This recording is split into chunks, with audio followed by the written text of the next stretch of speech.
Bismillahirrahmanirrahim. Assalamualaikum warahmatullahi wabarakatuh. Sahabat yang beriman, seorang pria asing datang ketika Rasulullah SAW sedang duduk bermajelis dengan para sahabat. Pria itu berpenampilan sangat rapih. Tak nampak padanya tanda-tanda bekas perjalanan jauh. Namun tak ada seorang pun yang mengenalinya sebagai warga Madinah. Pria asing itu tiba dan segera duduk di hadapan Rasulullah. Ia duduk sangat dekat dengan Nabi hingga lututnya menempel dengan lutut beliau Rasulullah SAW. Pertanyaan demi pertanyaan pun diajukan kepada Nabi. Namun setiap kali Rasulullah menjawabnya, pria asing itu berkata, "Kau benar." Umar bin Khattab yang ada di sana sampai terheran-heran melihat si pria asing. Dia sendiri yang bertanya dan dia pula yang membenarkannya, ujar Al-Faruq.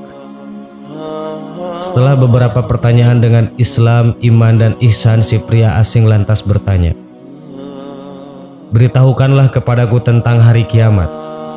Rasulullah SAW menjawab, "Tidaklah orang yang ditanya tentang hal itu lebih mengetahui dari orang yang bertanya." Maksudnya ialah Rasulullah tak tahu kapan hari kiamat itu tiba. Pria asing itu lalu berkata, "Kalau begitu beritahukan kepadaku tentang tanda-tandanya." Rasulullah menjawab, yaitu apabila seorang budak melahirkan majikannya, jika orang yang bertelanjang kaki menjadi pemimpin orang banyak, jika orang yang tak mengenakan baju atau miskin serta pengembala kambing berlomba-lomba mendirikan bangunan megah yang menjulang tinggi, itulah tanda-tanda kiamat. Hadis riwayat Bukhari dan Muslim. Singkat cerita, pria asing itu lalu pergi. Kemudian Rasulullah memberitahukan kepada para sahabat beliau bahwa pria tersebut adalah malaikat Jibril yang menjelma menjadi manusia. Kisah tadi disyarikan dari hadis kedua Arba'in An-Nawawiyah dan diriwayatkan oleh Al-Bukhari dan Muslim. Banyak pelajaran yang didapat dari peristiwa tersebut. Salah satunya yakni tentang salah satu tanda hari kiamat adalah ketika budak wanita melahirkan tuannya. Ibnu Hajar menyampaikan bahwa ada 4 pendapat tentang makna budak wanita melahirkan tuannya. Salah satu pendapat tersebut yakni tentang anak-anak yang durhaka kepada orang tua, terutama ibunya. Inilah pendapat yang kuat menurut Ibnu Hajar. Seorang ibu seakan-akan diperbudak oleh anaknya sendiri. Si anak berbuat durhaka dengan memposisikan diri seakan sebagai majikan ibunya. Jika banyak terjadi fenomena demikian, maka itulah salah satu tanda bahwa hari kiamat akan segera tiba. Mirisnya, hal itu benar-benar terjadi di masa kini. Begitu banyak perbuatan durhaka anak-anak yang memperlakukan ibunya seakan memperlakukan budak. Mereka mencela, memukul, dan mempekerjakan ibunya sendiri. Sebagai contoh, setelah bergelar berpendidikan tinggi ataupun memiliki pendapatan sendiri, seorang anak mencela dan merendahkan ibunya. Contoh lain, menyuruh ibu melakukan ini itu, memintanya untuk membereskan rumah atau memasak atau pekerjaan lain. Termasuk dalam hal ini meminta ibu merawat anaknya sementara ia pergi bekerja. Na'udzubillah. Inilah yang banyak terjadi.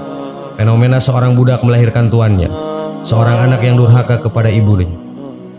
Bahkan kata Rob dalam hadis bukan hanya bermakna tuan atau majikan, namun juga orang yang mengatur secara hakiki.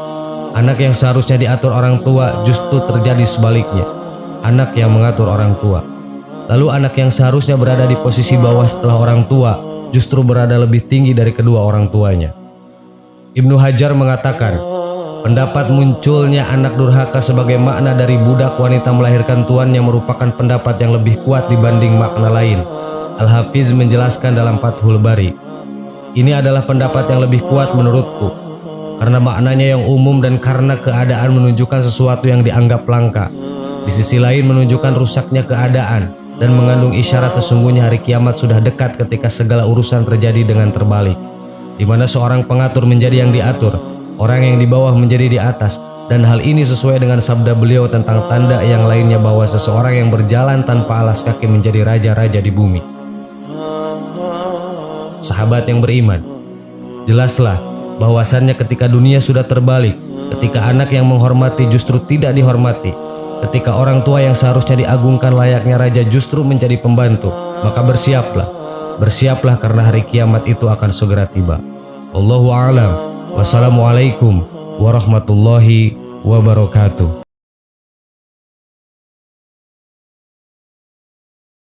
Bismillahirrahmanirrahim. Assalamualaikum warahmatullahi wabarakatuh.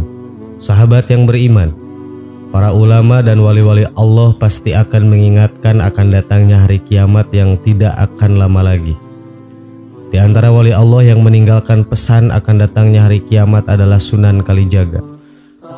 Berikut pesan Sunan Kalijaga yang beliau tuliskan dalam bait-bait yang mengandung isyarat-isyarat yang memiliki kandungan makna yang sangat dalam karena kepiawaiannya beliau dalam bersastra. Yen pasar ilang kumandange, yen kali wis ilang kedunge, yen wong wadon wis ilang wirange, melakuho topo lelonon jajah deso milangkori, ojo nganti ngasih bali yen durung bali batang sasi, golek wisik songko syang hyang widi. Artinya dari syair tersebut adalah sebagai berikut. Yen pasar ilang kumandange, jika pasar sudah mulai hening, maksudnya jika perdagangan sudah tidak dengan tawar-menawar, karena banyaknya mal dan pasar swalayan yang berdiri. Kata orang-orang tua di tanah Jawa ini, dahulunya semua pasar memakai sistem tawar-menawar atau ijab kabul, sehingga suaranya begitu keras terdengar dari kejauhan seperti suara lebah yang mendengung. Ini bermakna tadinya adanya kehangatan dalam social relationship di masyarakat, tapi sekarang sudah hilang. Biarpun kita sering ke plaza atau ke supermarket ratusan kali, kita tidak saling kenal dengan pengunjung atau para pelayan dan kasir di tempat itu. Yen kali wis ilang kedunge, jika sungai sudah mulai dangkal sehingga hilanglah kedungnya, jika sumber air sudah mulai kering, maksudnya jika para alim ulama sumber ilmu sudah mulai wafat satu persatu, tanda ilmu mulai dicabut dari muka bumi, sehingga orang tak berilmu menjadi pemimpin agama dan dimintai fatwa, maka ini alamat bahwa dunia ini mau dikiamatkan oleh Allah Subhanahu wa Ta'ala. Ulama ditamsilkan seperti air yang menghidupkan hati-hati manusia yang gelap tanpa cahaya hidayah. Yen wong wadon wis ilang wirange, jika wanita tidak punya rasa malu, sudah tidak mau berhijab dan lebih suka berpakaian minim dan suka selfie lalu diunggah ke media sosial, menceritakan aib keluarga ke banyak orang. Melakuho topo lelonon jajah deso milangi kori, berjalanlah bertapa lelana, artinya bermujahadah, susah payah dalam perjalanan ruhani spiritual suluk, riyadhah atau perjalanan fisabilillah. Ojo nganti ngasih bali yen durung bali patang sasi, jangan pulang sebelum kembali 4 bulan. Golek wisik songko sang hyang widi, mencari petunjuk, ilham, hidayah dan kepahaman ruhani dari Zat yang Maha Esa.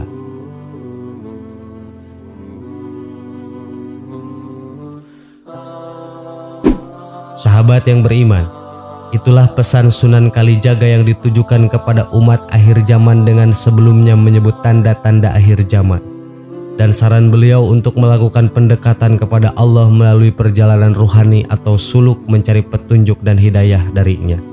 Allahu a'lam. Wassalamualaikum warahmatullahi wabarakatuh.